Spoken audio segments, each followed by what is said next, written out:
A pain to one year is a pain to all. Nobody's going home. That's the truth. We don't want them to go home. When you're done, I just want to back you up. Yeah. And it will be so painful that we all came together and some people are asked to go. Please give them time. But I have someone here who has finished paying her money. She has finished paying her tuition fee.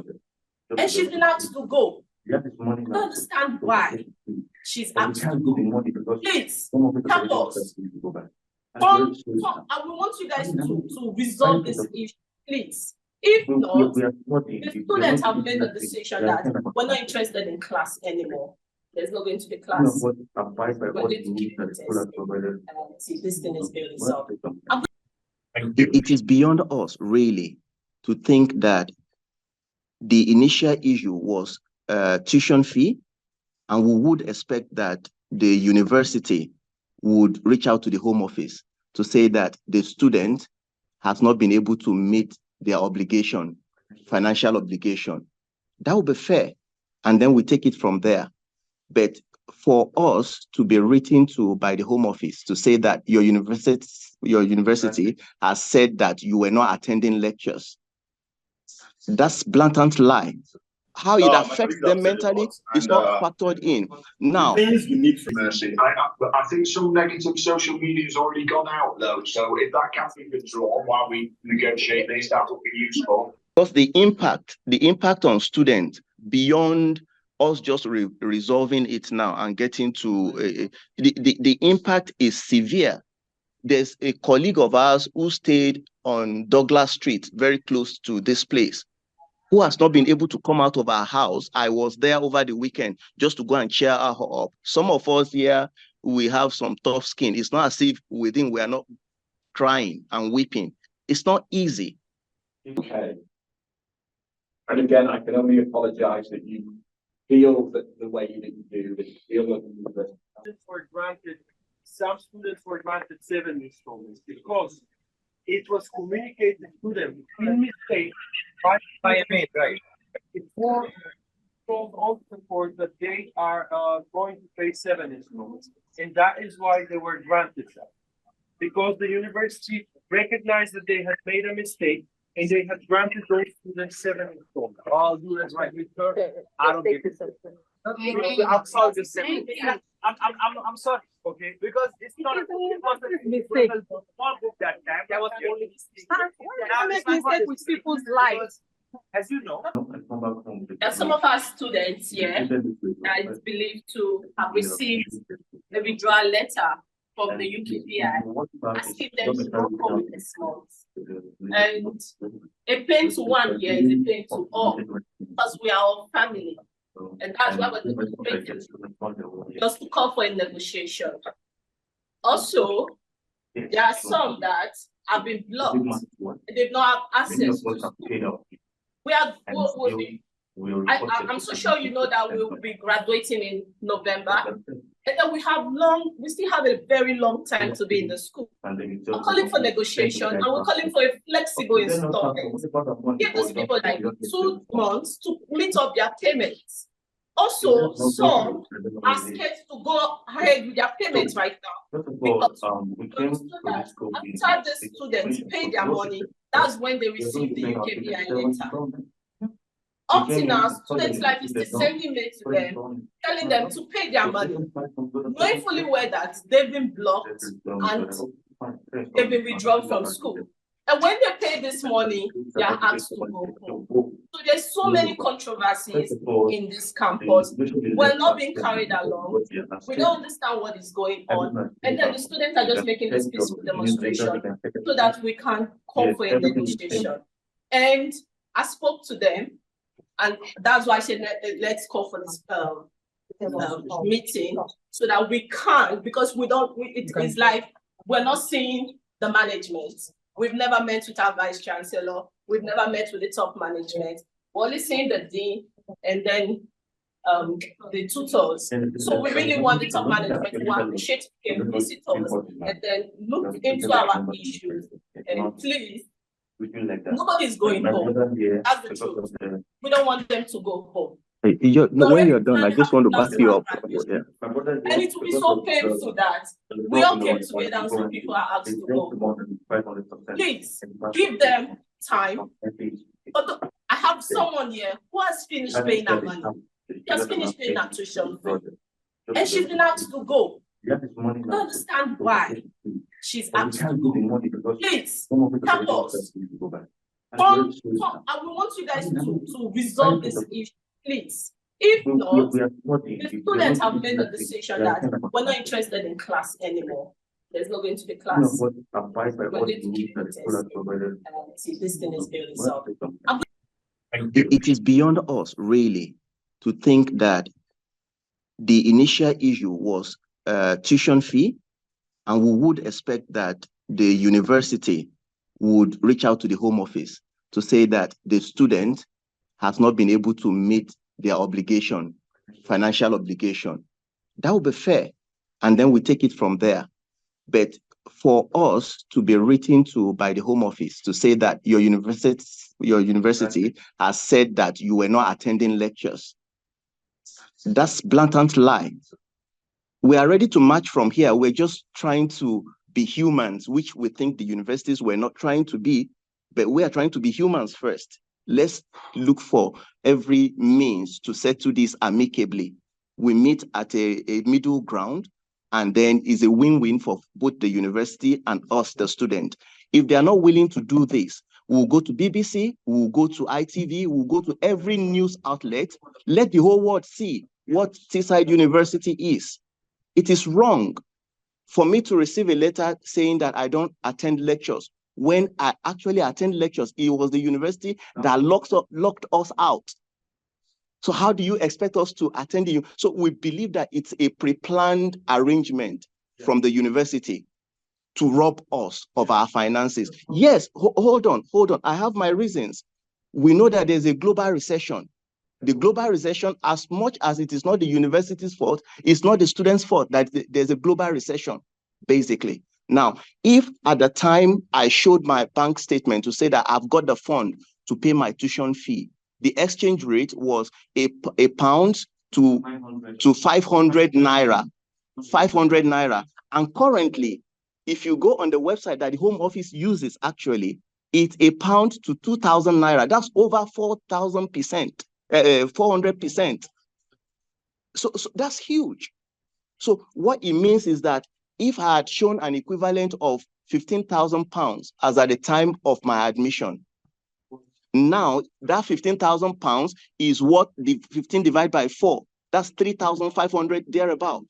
So again, it's beyond me. I'm not saying I'm not paying. We are not saying we are not paying. Give us time. We'll believe that if the university treats us as human beings, they will be able to come to a round table with us and say, okay, we give you 1 month, we give you 2 months, we give you 3 months, after which we can even sign an undertaking.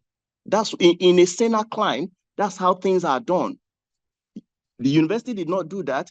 Every attempt we've made to meet with international support team and what have you, we get automated responses. We are being treated as if we're just part of statistics. We're not humans. I've worked in international organizations, worked with British Council as well. You know, so I know how this thing. We know how processes are done. Some of us have worked with UNICEF at different times. The fact that we've come to do masters and PhDs does not mean that we are stupid. We are not stupid. We are trying to add values to ourselves. It's not everybody that's willing to stay back. We've got our jobs. That's a report from British Campus. But we want to be treated as humans. It is totally, actually unfair that this is being done to us. Now, the painful aspect of it is that in the midst of all this, the student's mental health is not factored in. How the student feels, how it affects them mentally is not factored in. Now, the last person to be speaking is going to be one of the affected students who has completed our payment and is asked to go home. I had some few issues concerning my parents, and I communicate with Student Life, which Student Life has been conversing with me. assuring me that I should just make my payments in full. Even when I was given installment plan to April, I was withdrawn around March, even when I still have my installment plan. I conversed with Student Life, telling them everything I've been going through. They seemed to sympathize with me and tell me to go and pay in full. I made my final payment of 5,005, which I'm no longer in debt to Teesside. Then got a mail. After some week later, I got a mail from Home Office withdrawing my cash after making my full payment. Even as I went making my full payment, I conversed with Student Life. I was told to give 3 to 5 working days that will be restated. Then I got the mail, conversed back to Student Life. They told me they will talk to finance, talk to academics, and they are looking into it. So on getting suddenly and outspoken, I told them that, why will I get this mail and you keep telling me to pay in full? And what I can get back is I've missed 6 weeks of lecture, which I keep coming to school because my ID card still taps into the building. I participated in the last module. I did everything, even the presentation. Some of my lecturers can attest to that. And Teesside is the student like keep telling me that I missed 6 weeks of lectures. So because of this, they are not sure I can cope with the remaining lectures. And I proved to them that I'm academically all right to continue with my lecture, and still telling me that I can't continue, that I have to go back to my home country without even get any refund. I don't think that is not fair enough, because Student Life does not even care about our welfare at all. Since I got this mail, I've been emotionally down, psychologically I've not been thinking out straight. But Student Life, Teesside University does not even care. They don't care about emotion. They don't care what we feel. And I think this is not right. So we are pleading, please. Because when we are coming, even as at this moment on the website of the university, it's still stated that we can pay till we finish our studies. So why all this stress? Why trying to? Why? Just take the money and then forget about our life. Thank you. Just please reinstate us. We still have lots of time. All we ask is for you to give us the flexibility in our payments. That is all we ask for. We are not here to make a war. We are not here to fight. All we ask for is give us a flexible payment. Reinstate us. That is all we ask for. Thank you. Give me a list of all of the students that are in the room. Okay.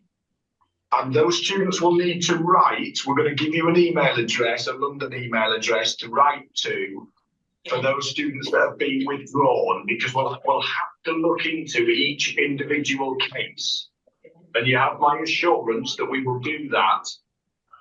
Okay. But you know that there are certain things that are in the gift of the university, so there are certain decisions that we can make within the university. But we are also have to adhere to Home Office regulations, and there are certain things that sit with the Home Office that are out with our control.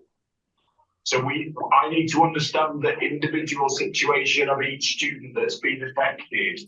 Right. What we will then do is we'll pull another meeting together early next week, maybe Monday, possibly a little bit later, depending on how many students and whether or not we can give you any feedback at that stage. Okay.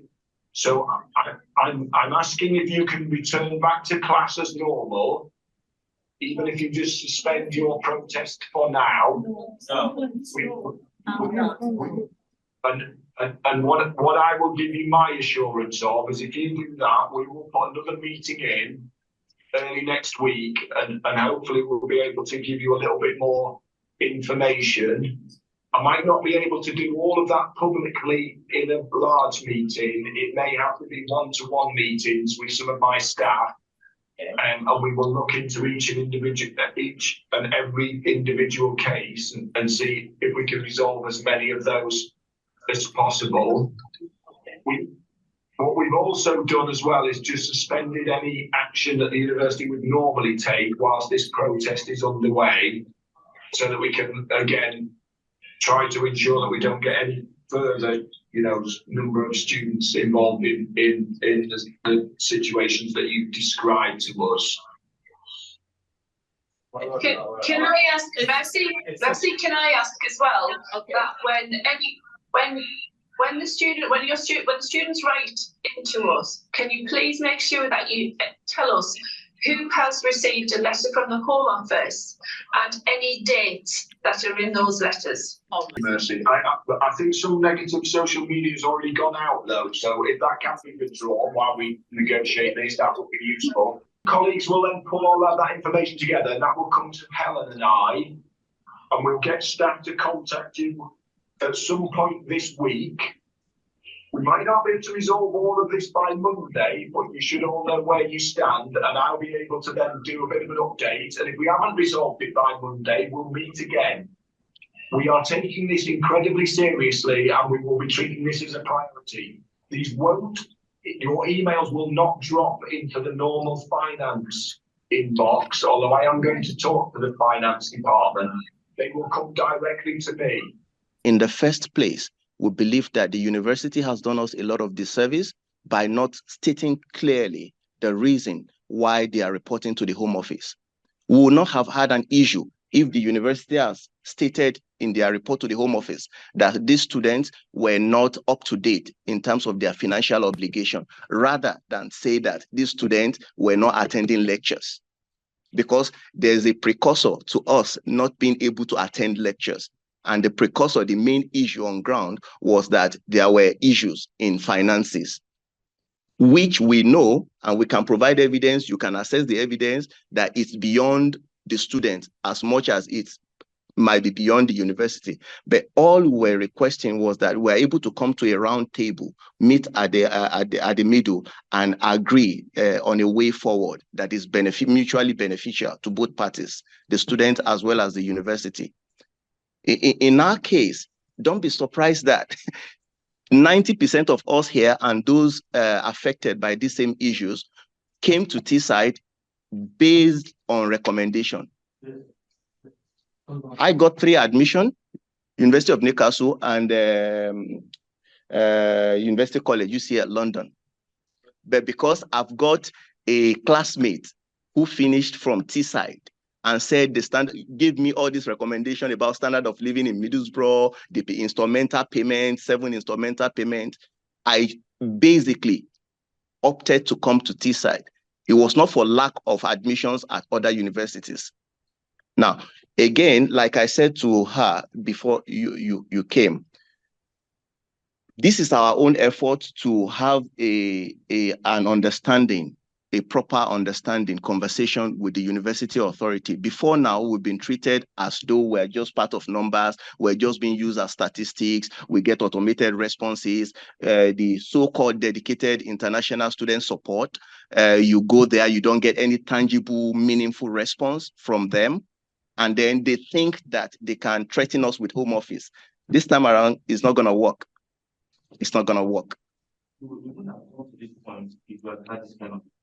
A conversation. We don't even need the whole vice chancellor, the deputy vice chancellor to be here. We just want someone to listen to us and say, okay, we'll take it up.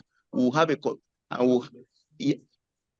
Because the impact on students beyond us just resolving it now and getting to the impact is severe.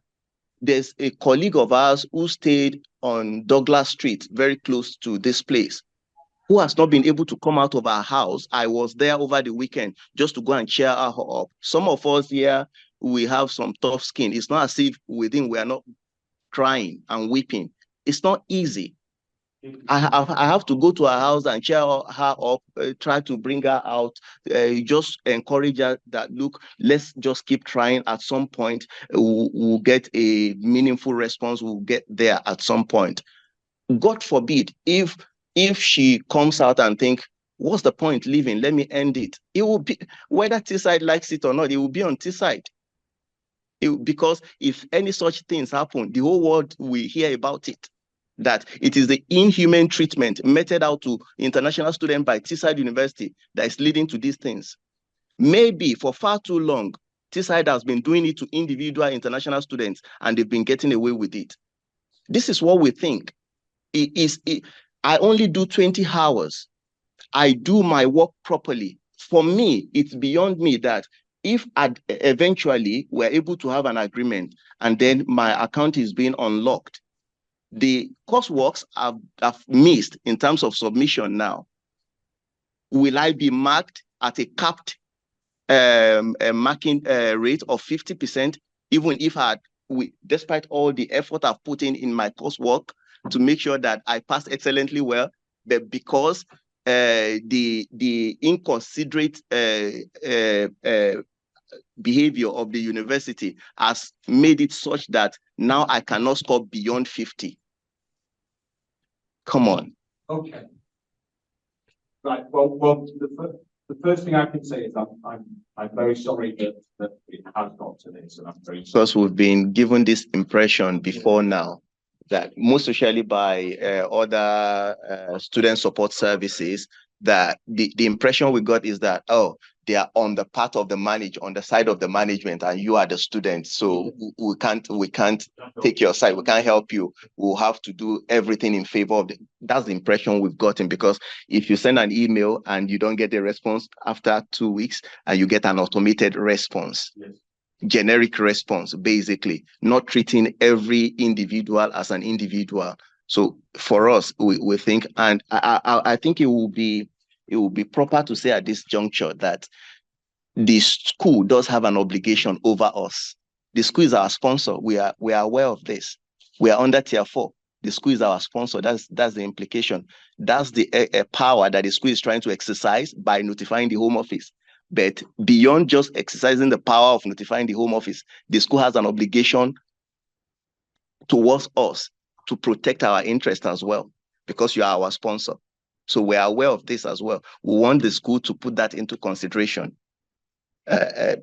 Fingers crossed, we'll be able to, like our placard says here, some of us, we have gone ahead to pay, because the understanding we had was that when our student accounts were being locked, if you pay, your account will be unlocked. But to our utmost surprise, after paying, the school says, no, we can't do anything. It's now in Home Office. Refund the money we paid. No, we can't do that. For me, it's theft. I'm sorry for sounding this way. It's hurting me, really. I'm just trying to put myself, be calm about it. It's theft. It's broad daylight thievery, basically, because you cannot agree something with me and then after I pay, you turn around and say, no, it does not apply anymore. If others take it lying low, I will not allow it to go. We don't want to get to a legal battle. That's why we are doing this. Okay. And again, I can only apologize that you feel that the way that you do, that you feel that